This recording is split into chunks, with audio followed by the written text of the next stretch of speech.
السلام علیکم. میرا نام ہے وقار حسین اور آج ہم بات کریں گے کہ کیسے آپ اپنے آپ کو مینٹلی اسٹرانگ بنا سکتے ہیں. اس ویڈیو بنانے کی وجہ کچھ دن پہلے ایک ویڈیو میں نے بنائی تھی، وہ تھی یادداشت کیسے تیز کریں، یادداشت یا میمورائزیشن کے اوپر، کیپیسٹی کے اوپر اس کی بات ہوئی تھی. تو ہمارے کچھ دوستوں نے ہم سے ذکر کیا کہ بھائی جان یادداشت تو بہت بات میں آتی ہے، پہلے لوگوں کا آج مینٹل ہیلتھ جو ہے، وہ مینٹل لیول جو ہے وہ بہت ہی بگڑا ہوا ہے. تو وہی صحیح نہیں ہے، تو پھر جو باتیں آپ نے اس ویڈیو میں بتائی ہیں کہ میموری ایسے تیز کی جاتی ہے، ایسے کی جاتی ہے، وہ تو ایگزیکیوٹی نہیں ہوتی ہیں. بات بالکل صحیح تھی اور مناسب تھی، تو اس لیے سوچا کہ تھوڑی بات مینٹل ہیلتھ پہ بھی کر لی جائے.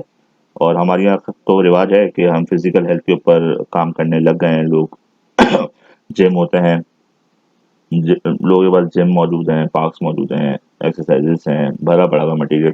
لیکن انفارچونیٹلی مینٹل ہیلتھ کے اوپر جو ہے نا وہ اتنا نہ مٹیریل ہے نہ اتنے پلیٹ فارمس ہے جہاں پر اس کی بھی ایکسرسائز کی جائے.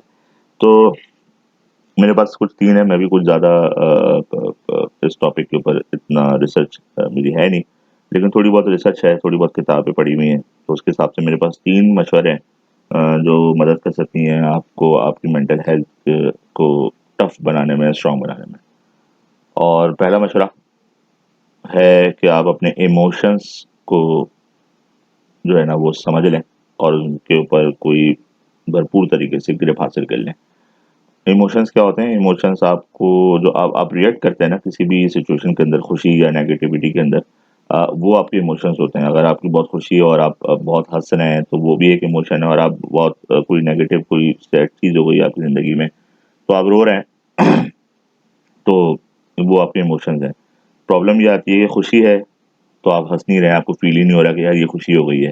اور کوئی غلط چیز ہو گئی تو آپ رو ہی نہیں رہے ہیں، خدا نخواستہ آپ سے کوئی گناہ ہو گیا ہے اور آپ اللہ کے پاس نہیں بیٹھ رہے ہیں، ندامت نہیں ہے، توبہ نہیں کر رہے ہیں، تو یہ آپ کے ایموشنس کا مسئلہ ہے. اللہ تعالیٰ نے آپ کے ایموشنس کے اندر جو نیگیٹیوٹی کا کنیکشن ہے ٹو دا توبہ وہ بند کر کے رکھا ہوا ہے. تو یہ ایموشن جو ہے نا وہ آپ کی دین اور دنیا دونوں ہلا دیتے ہیں. اور اکثر آپ لوگ دیکھا ہوگا کہ بے حس لوگ کہتے ہیں، ہم کہتے ہیں یار بے حس ہے، سو پتہ ہی نہیں چلتا کہ کیا ہو رہا ہے کیا نہیں ہو رہا. تو ان کی جو ایموشنل انٹیلیجنس ہوتی ہے نا وہ یا تو بنی ہوئی نہیں ہوتی، اور اگر بنی ہوئی ہوتی ہے تو وہ شاید غلط آئیڈیالوجی پہ بنی ہوئی ہوتی ہے. تو اور دوسری چیز ایک بڑی فرق یہ ہوتی ہے، اگر آپ اپنے ایموشنس کو کنٹرول نہیں کر سکتے، اپنے ایموشنس کو نہیں جان سکتے، تو آپ ڈیسیجن بھی نہیں لے سکتے. آپ کو کیا ڈیسیجن لینا ہے اپنی زندگی میں؟ لیٹ سے کہ بھی آپ نے ایک کتاب پڑھنی ہے، بہت چھوٹا سا ڈیسیجن ہے، کون سی کتاب پڑھوں، یہ میرے پاس اکثر سوال آتا ہے. تو وہ کون سی کتاب پڑھنی ہے نہیں پڑھنی، وہ ڈیسیجن کبھی ہو ہی نہیں پاتے ہیں. اس کے جو کرائٹیریا لوگ جو دیکھ رہے ہوتے ہیں نا کہ یار پیجز کتنے ہیں، وہ کتنے ہیں، یہ کتنے ہیں، ریٹنگ کتنی ہے. اس طرح نہیں ہوتا. ڈیسیجن میکنگ کے لیے بالکل اسٹرکچرڈ اپروچ ہوتی ہے. آپ کو آتھر دیکھنا ہوتا ہے، آپ کو دیکھنا ہوتا ہے کون سی کتاب ہے، کیا ریلیونسی ہے، کسی نے پڑھی ہے تو اس سے پوچھنا ہوتا ہے، ریویوز پڑھنے ہوتے ہیں، یہ سب چیزیں ہوتی ہیں اسٹرکچرڈ. آپ جاتے ہیں. بہرحال ایموشنز جو ہے وہ آپ کی ڈیسیجن میکنگ میں ہیلپ کرتے ہیں. آپ اگر نیگیٹو کے اندر بہت ہی ڈاؤن ہو جاتے ہیں، ڈپریس ہو جاتے ہیں، تو آپ ڈیسیجن نہیں لے سکتے. آپ خوشی کے اندر بہت خوش ہو جاتے ہیں تو بھی آپ ڈیسیجن نہیں لے سکتے، اور اگر لے بھی رہے ہوتے ہیں تو ڈیسیجن آپ غلط لے رہے ہوتے ہیں. دوسرا میرا مشورہ ہے کہ اپنی زندگی کے اندر کچھ گولز، کچھ آبجیکٹیوز جو ہے نا وہ بنانا شروع کر دیں. اور جب گولز ہوں گے تو آپ کے پاس ایکشنیبل اسٹیپس ہوں گے، آپ ان کو ایگزیکیوٹ کر رہے ہوں گے، آپ ان کو اچیو بھی کر ہوں گے.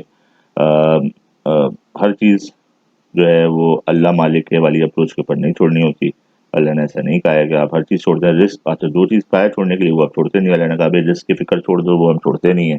وہ شاعر ہے منی نیازی، ان کا ایک شعر تھا کہ تیری چاہت کا ایک مختصر موسم رزق کی جستجو میں بیت گیا. تو آپ نے اللہ سے چاہت کرنی تھی، اللہ کے بندوں سے چاہت کرنی تھی، اس کا ایک مختصر موسم آپ کو اللہ تعالیٰ نے دیا ہوا ہے. آپ اس کو جو ہے وہ رزق کی جستجو کے اندر جو ہے نا وہ ضائع کر رہے ہیں. حالانکہ اللہ تعالیٰ نے وعدہ کیا ہوا ہے کہ یہ اعمال کر لو، رزق کا وعدہ تو میرا ہے، رزق کی ذمہ داری میری ہے. جو اللہ جانوروں کو پتہ نہیں کون کون سی مخلوقات کو کھلا رہے ہیں بغیر کسی مسائل کے، تو وہ آپ کو بھی کھلا ہی دیں گے. اس کے اوپر تھوڑا یقین رکھ لیں.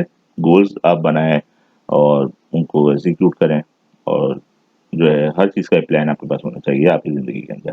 اور اگین پلان کرتے ہوئے چھوٹی چھوٹی چیزوں کو پلان کریں، بگ بینگ تھیوری کی طرف نہ جائیے گا.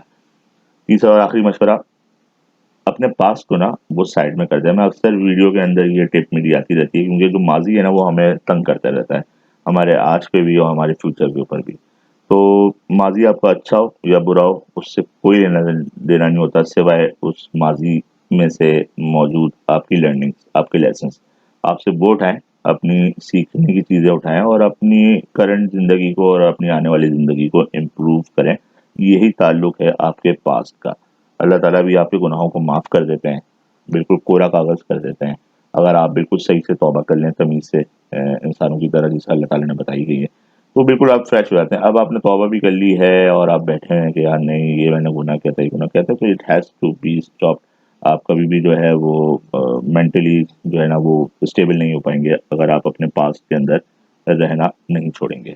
دعا کرتا ہوں یہ تین چیزیں آپ کی مدد کریں آپ کی مینٹلی ہیلتھ کو اسٹرانگر بنانے میں.